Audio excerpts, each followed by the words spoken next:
خوش ہوئے، کیا چاہتا؟ اس نے کہا جی اپنے جا بنا دو۔ وہ فرمایا میرے جیسا بن کوئی ہو جی آپ جیسا بنا دیں۔ انہوں نے نگاہ فیض ڈالی، جس ہو بہو، یعنی خواجہ باغ کی بلا کو دیکھ لو یا اس روٹی پکانے والے کو، ان میں بالکل فرق نہیں تھا، لیکن اس پہ کیفیت طاری ہوئی تو اس نے کہا حضور واپس لے لو، میں جال ہی نہیں سکتا، میں برداشت نہیں کرتا۔ اس سے کیا سمجھائے کہ اگر حضور کے غلام نگاہ ڈالے تو کیفیت کہاں پہنچ جاتی ہے، اور جو مصطفیٰ خود نگاہ ڈالے۔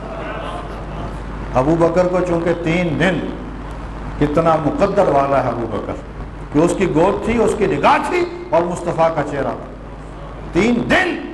اور جب غار ثور سے نکلے تو لوگ سیرت نگاروں نے لکھا ہے کہ پہچاننا مشکل ہو گیا، حتیٰ کہ جب مدینہ طیبہ پہنچے تو جن لوگوں نے حضور کا پہلے دیدار یا زیارت کی تھی ان کو تو علم تھا، باقی لوگوں کو علم نہیں تھا کہ ان میں آقا کون ہے، غلام کون۔ تو ابو بکر صدیق کہتے ہیں مجھے محسوس ہوا کہ کچھ لوگ مجھے نبی سمجھ کے نا میرا احترام کر رہے ہیں، مجھے کہتے ہیں مجھے نبی سمجھ کے نا احترام کر رہے ہیں، میرے ہاتھ پاؤں چوم رہے ہیں، میرا استقبال کر رہے ہیں۔ تو اپنی چادر لیے، چادر کپڑا لے کے نا اس طرح حضور کے سر پہ سایہ شروع کیا تاکہ پتہ چل جائے آقا کون ہے، غلام کون۔ یہ من مارنے پڑتے ہیں۔ ہم کہتے ہیں نہیں ہماری طبیعت وہاں قائم بھی رہے، فرعونیت قائم بھی رہے اور مرتبہ مل جائے۔ آپ ذرا غار ثور میں تو حضرت ابو بکر صدیق حضور علیہ السلام کو اپنے کاندھوں پہ اٹھا کر، اپنے کاندھوں پہ، غار ثور میں چڑھنا نوجوانوں کے لیے بھی مسئلہ، لیکن لوگوں جب کسی سے محبت ہو تو پھر انسان ان چیزوں سے بالا تر ہوتا۔ ہر جگہ پر، ہر موڑ، ہر مقام ایسا کہ جہاں بھی رسالت باب ہیں وہاں آپ کو ابو بکر صدیق نظر آئے۔ تو ایسی دوستی، ایسی محبت، بلکہ میرا خیال ہے یار غار کا لفظ وہاں سے چلا، عشق و محبت کی داستان وہاں سے چلی۔ اور اقبال کہتے ہیں کہ قوت قلب و جگر گردد نبی، وہ کہتے ہیں ابو بکر صدیق کا تو یہ حال تھا کہ تمہارے پھیپھڑے کام کرتے ہیں، تمہارا جگر کام کرتا ہے، تمہارا دل کام کرتا ہے۔ وہ کہتے ہیں ابو بکر کا یہ سارا کچھ مصطفیٰ تھا۔ اور میں نے محسوس کیا کہ اقبال، جس طرح اقبال کا بیٹا کہہ دیتا ہے کہ میرا ابو مبالغہ کرتا، وہ تو ہر جگہ میں نے دیکھا، وہ کہتے ہیں اقبال نے ایسی شاعری میں کہہ دی۔ وہ جو بیٹے ہیں ان کے، جاوید اقبال صاحب محترم ہمارے، لیکن اب تو وہ اقبال کو نہ کچھ نہیں سمجھتے، لیکن الحمدللہ کوئی سمجھے یا نہ سمجھے، میں آپ کو اعلان کر رہا ہوں اقبال کو اپنا رہبر بناؤ، اقبال کو اپنا رہنما بناؤ، انشاءاللہ امت کنارے لگے گی۔ اقبال مایوس نہیں ہونے دیتا، اقبال اتحاد کا دائی اور ان رموزوں سے واقف ہے جو اس دور کے اہل علم کو سمجھ نہیں آئے۔ لہٰذا اس لیے اقبال، میں نے جب یہ جملہ اقبال کا پڑھا کہ اقبال کہتے ہیں کہ قوت قلب و جگر گردد نبی، کہ جگر اور یہ جو اندر کا نظام ہے یہ سارا ابو بکر صدیق کا حضور تھے، تو میں نے سمجھا یہ مبالغہ ہے، لیکن میری نظر سے شواہد الحق میں وہ روایت گزری، حضور کا ارشاد، آپ نے فرمایا جو آدمی کسی میت کو، میت مردہ، آپ نے فرمایا جو آدمی کسی مردہ کو اس زمین پر چلتے پھرتے دیکھنا چاہتا ہے وہ ابو بکر صدیق کو، یعنی ان کی ہر شے باقی ختم، بلکہ وہ جو سانس لیتے تھے نا اس سے بھی ان کے اندر کے جلنے اور سڑنے کی آواز آتی تھی۔ تو عشق و محبت کے اس مقام پر ہیں، لیکن لقب صدیق اکبر یہ بھی صدق سے، بلکہ قرآن کی آیت ہے حضور صدق لے کر آئے، ابو بکر نے صدق کی تصدیق کی تو بات تو پھر صدق ہی ہوا نا، بات تو سچائی پر آ گئی۔ لہٰذا سیدنا ابو بکر کا پہلا اور ابتدا اور آخر تک وہ جو صدق ہے وہ حضور علیہ السلام کی سچائی ہے، اس کو قبول کیا، اور پھر اس کے لیے جو محنت، جو مشقت، غریب آدمی مار کھا لیتا ہے، امیر آدمی مار نہیں کھاتا، میرا یہ تجربہ ہے، میرا یہ مشاہدہ ہے۔ بہت کم لوگ ہیں کہ جو کہیں کہ اسلام کی عزت زیادہ ہے، میری عزت کم ہے۔ میں نے جب بھی دیکھا ہے، مثلا جلوس ہی نکالنا ہو، امیر آدمی نہیں آئے گا جلوس میں، کیونکہ وہ کہتا ہے میری ٹیں ہے، میری میں ہے، اور میں اکثر کہا کرتا ہوں کہ شفاعت پانی ہے، اور شفاعت صرف مولویوں کی ضرورت نہیں، ہر امتی کی ضرورت ہے، اور جو آدمی کسی نیک عمل میں کر سکے وہ کر گزرے۔ یہ جو میری اور آپ کی ٹیں بن گئی ہے نا، میں اس منصب پہ چلا گیا ہوں لہذا میں جلوس نکالوں، میں اس منصب پہ چلا گیا ہوں میں جیل کاٹوں، میں اس منصب پہ چلا گیا ہوں میرے خلاف کیس ہو جائے، تو پھر منصب ہی رکھو۔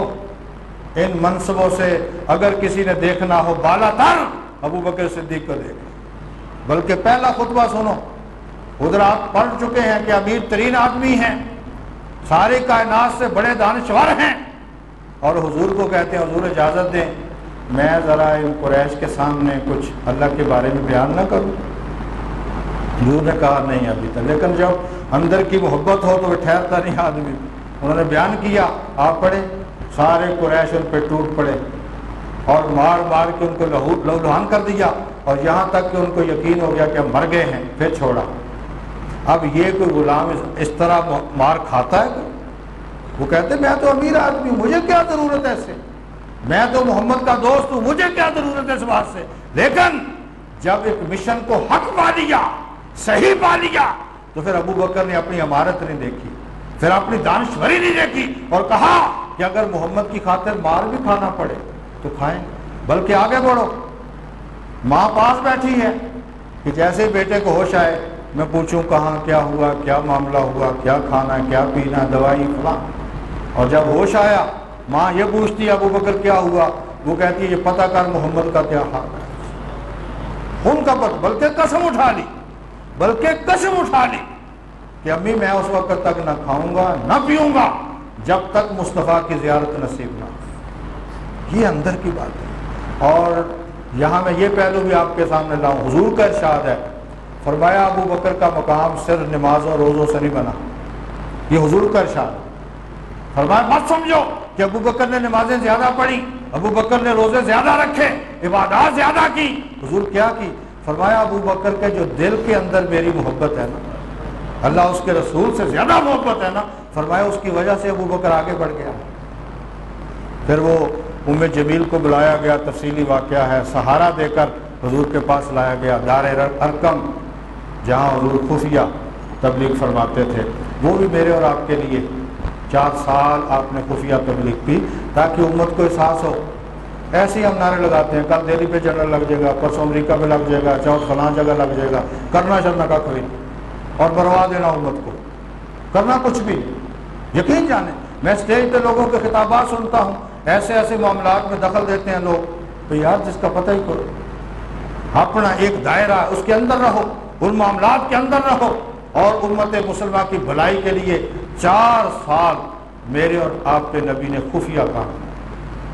میں آپ کو نہیں کہتا کہ سازشیں کرو، لیکن امت کا کام کرو، اس طریقہ سے کرو کہ تاکہ پریشانی نہ بنے۔ حضور علیہ السلام کے پاس لایا گیا، سہارا دے کر قربان جائیں۔ صحابہ کہتے ہیں نبی کریم ابو بکر کے استقبال کے لیے آگے بڑھے اور اپنے ہاتھوں میں لیا اور پوچھا کہ ابو بکر کیسے چوٹ آئی، کیا ہوا، کیا نہیں، اور وہ آگے سے کہتے جاتے ہیں حضور لگی کوئی نہیں، پریشانی کوئی نہیں۔ صحابہ کہتے ہیں وہ سچے آدمی ہیں، جھوٹ تو نہیں بول رہے۔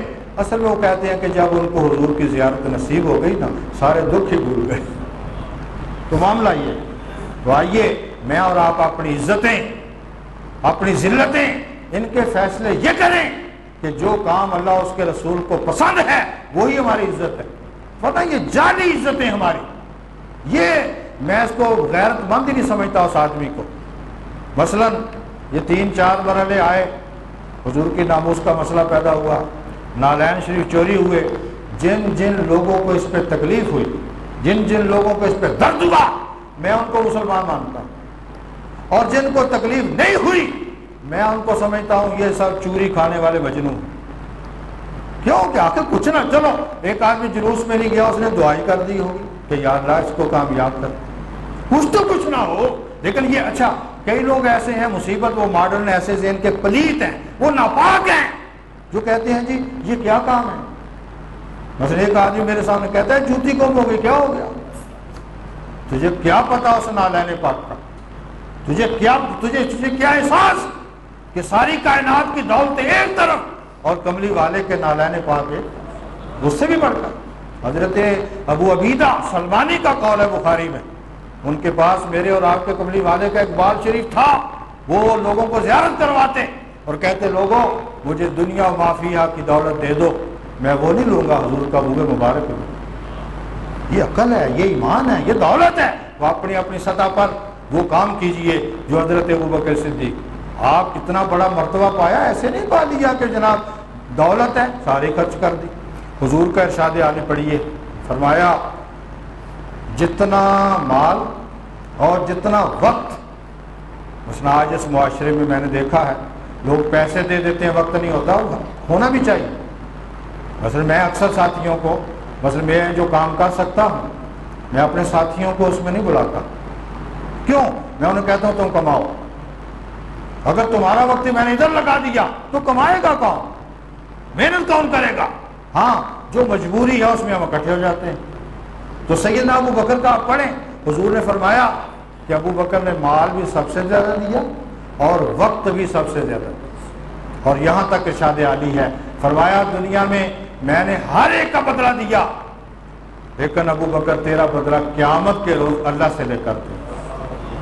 اس لیے مجھے اور آپ کو ان کی سیرت، ان کی کردار اور جن پہلوؤں پر وہ چلے ان کا ایک ایک پہلو زندگی کا اگر پڑھیں وہ سچائی ہے، وہ صدق ہے، اس میں فراڈ نہیں ہے، اس میں دھوکہ نہیں ہے۔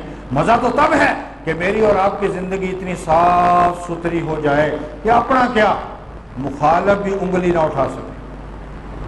بلکہ پھر اگلی بات میں کہتا ہوں کہ یہ دنیا کا ریکارڈ کیا ہے، اصل ریکارڈ تو اللہ کا، کہ جب وہ فائلیں کھلیں تو وہاں لکھا ہوا ہو کہ اس بندے نے یہ زندگی کے لمحات اچھے گزارے، پھر کامیاب ہوگی۔ اور اگر میں اور آپ سیاہ کاریاں، ملاوٹیں، سازشیں شکار ہو جاتے ہیں ان چیزوں کے، تو پھر ان لوگوں کا نام کس بنیاد پہ ہم لیتے ہیں؟ تو سیدنا صدیق اکبر کی زندگی کا مطالعہ اس حوالے سے آپ کو اللہ پاک نے جو شان، مثلا ابتدائی مسلمان وہ ہے، صحابیت کسی کی تاریخ سے ثابت، کسی کے فلاں سے ثابت، اور سیدنا صدیق اکبر کی صحابیت قرآن سے ثابت، اذ یقول لصاحبہ لا تحزن ان اللہ معنا۔